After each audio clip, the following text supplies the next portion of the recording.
Well, one of the most effective strategies in the current market conditions is to add value to a property. Of course, there's many ways of doing that, but one way is to get planning gain. And to discuss that with me now, I'm joined by Sem, the founder of Xenopoli. And Sem, you've set up the business, you're operating in London.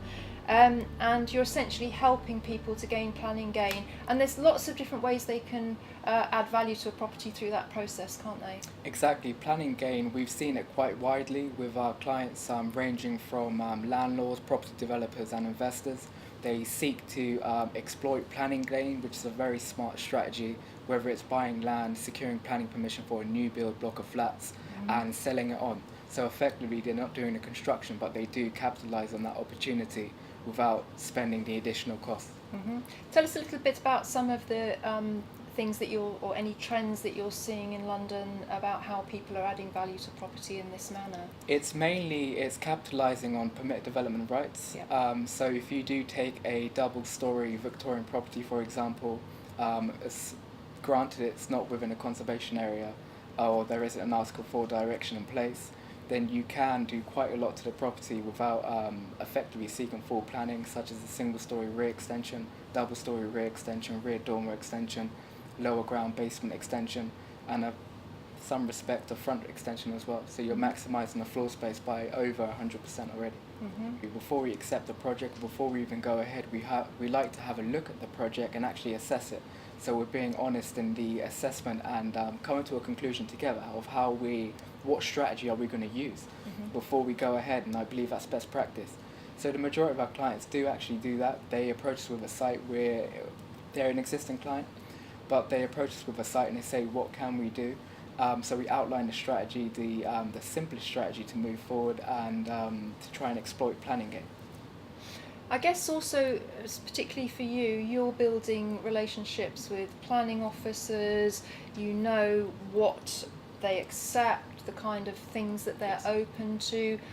People are really leveraging that side of your expertise as well, aren't they? 100%. When it comes to dealing with case officers, you can't, it's interesting because planning permission is not a guaranteed pursuit. Nor can someone say that they have, or a professional can say that they have special relationships. But what I can say is we have dealt with all 33 boroughs, all 33 boroughs within London and all of their LPAs, and we have repeatedly dealt with the same case officers within each council, and we have contact details and so on, of course.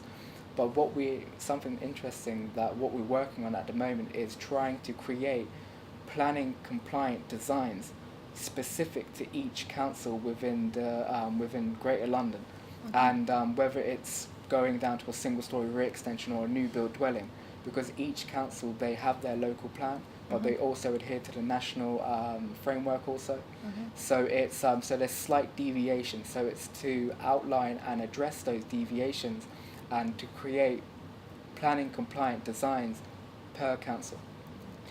Very interesting. Would you say, do you have one particular strategy that you think is very effective at adding value to a property, that's generally quite easy to get through planning, that's relatively simple? Perhaps, somebody watching this is maybe a typical buy-to-let landlord, but they want to raise their game, they want to start doing something a bit more challenging perhaps for the more experienced. Is there any one thing that you think's relatively simple that really does add a lot of value, and also the attractiveness of the property, probably if you're doing buy-to-sell to an end user? Yeah. No, that's it's smart because it's you want to go into a strategy that gives you the most return with in the simplest way. So I would recommend, and what I've seen is it's trying to exploit permit development rights by extending the property first under permit development rights.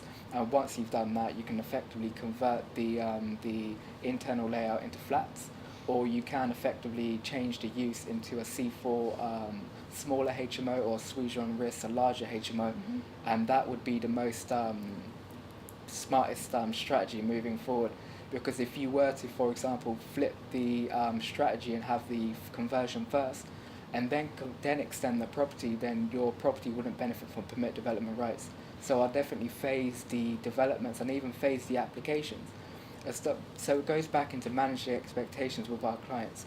We always, before we move forward, we have a look at the property, we have a look at the opportunities that we can exploit here. So we list out a step-by-step strategy that we can do to achieve it, and it may take a year, it may take 6 months, but as long as we're both on board, and then we can start to structure it in this way. We may go down pre-planning, we may have separate applications to exploit permit development rights, and just to regularize certain developments with an LDC application, for example, and then we'd move over to the conversion and or the change of use into a HMO. I love what you've just said. I would never even know to think that, and I think I'm so excited to have you as part of the property tribe, actually. And you know, these are areas that they're kind of niche areas, but particularly in the current market conditions, and also obviously property investors, they don't like to have their cash tied up in things. One of the most effective ways is obviously to add value and then pull back cash once you've achieved that. And I think this is the way that a lot more property investors will be going in the current market conditions, when we can't rely on capital growth, particularly in London. We know it's very stagnant.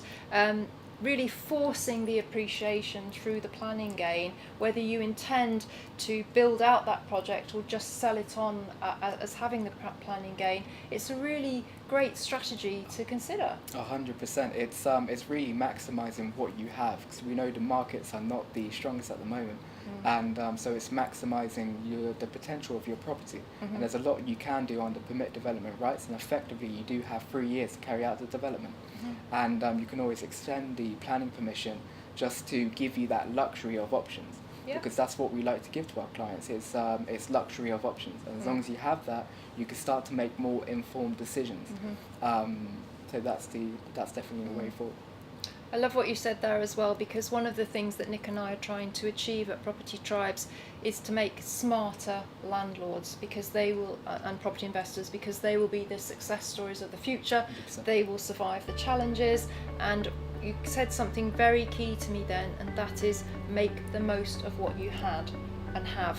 And I think that is so important now. People cannot sit on their laurels and sit back and think they're going to have capital growth, that they are going to have to sweat the asset, and really think about how to make the most of it. And I think you've given us some great examples of how to do that. 100%. Awesome.